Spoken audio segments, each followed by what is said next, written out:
Hey guys, this is Ritsu, and I've got a new digital painting process for you guys.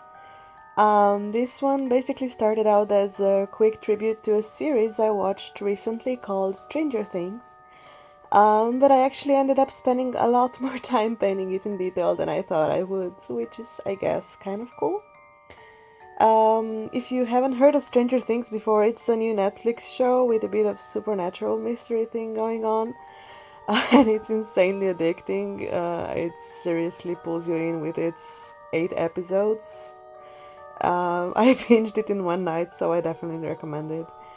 Anyway, my fictional addictions aside, I recently finished the written part of my graduation thesis. Woohoo! It was titled The Role of Illustrative Storytelling Elements in Animation. That's a mouthful, right? And I basically wrote a lot about visual aspects of animation, such as character design, color theory, light atmosphere, composition, and so on. But my point and the reason I'm telling you this is because this was one of the first pieces I painted after finishing this written part, and it made me realize the amount of compositional and color techniques I actually unwittingly learned and picked up during writing this, and it was interesting to see how small changes like that affected my piece, stuff that I normally wouldn't think of. No, I know a lot of people are actually aware of this, especially art students, but as a mostly self-taught artist, what is my English? I learned most of actual digital painting myself, and despite being somewhat aware of it all, it just rarely occurred to me to actually use this kind of elements and means to my advantage. Like, I just kind of focus on my usual process, which is flat colors, shades, light, and maybe color correction, and that was it. But I actually used some things to guide the viewer's eye here. For example, I made a very subtle glow behind her head that you will see later, to have her face pop out more, guide the viewer's eye even. And then I also did this triangular kind of light behind her to create an almost pyramid composition. Basically, all of it is kind of pointing towards her face. Basically, I wanted to ensure that the intensity of the image stems from her face expression. So I really wanted that to pop out.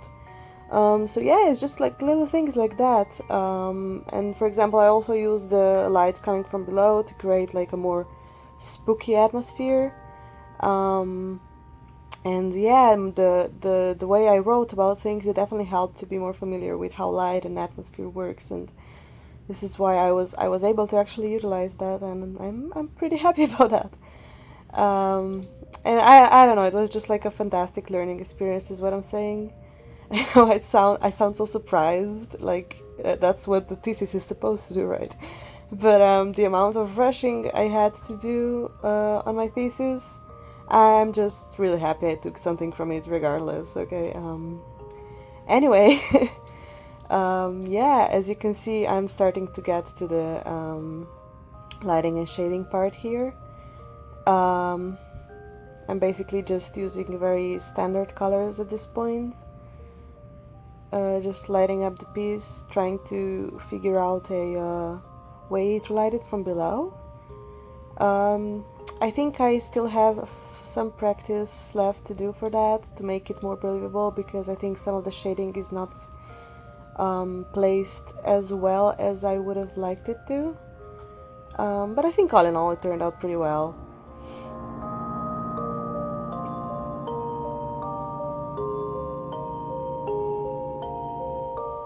And as you can see, I wasn't quite satisfied with just a very normal color scheme, so I went and I tweaked the shades more towards blues and purples, and have a bit of a more dynamic color scheme going on. Because I also kind of wanted it to appear more surreal and not as like an everyday situation, if that makes sense. I also added some shading on the bottom.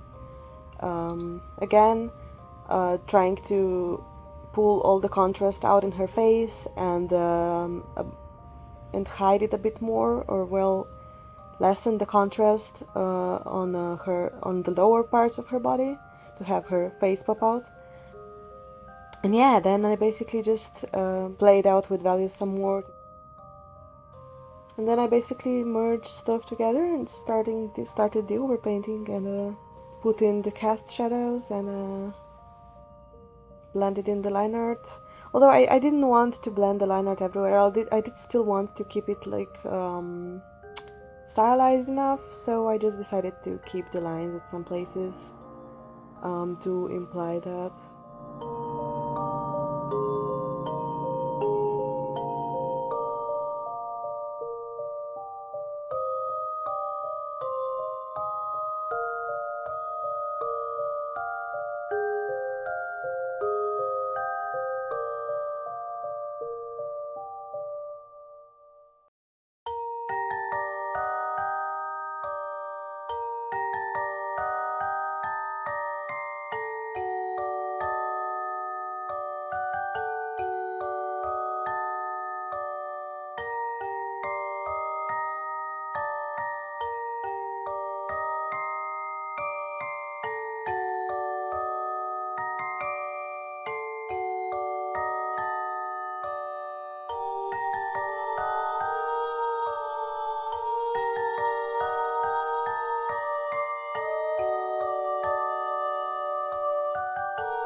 I also really enjoyed playing with her reflection.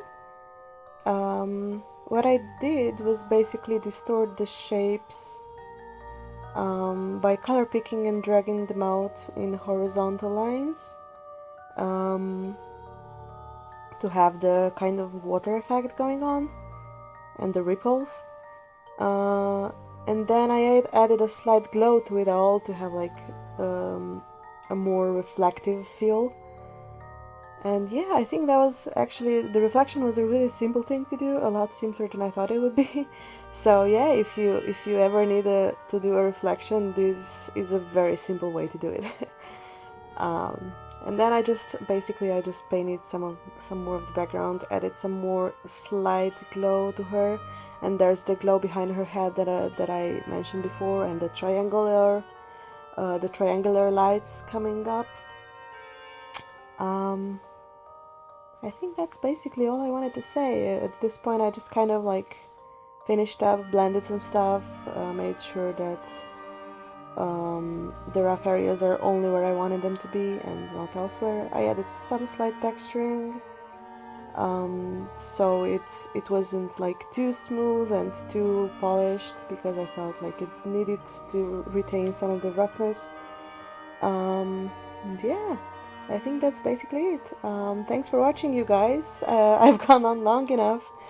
And I think that's basically all I wanted to say. So here's hoping for more new videos soon, once I'm done with my practical part of my thesis. But yeah, fingers crossed for that. Thanks for watching, guys, and I'll see you next time.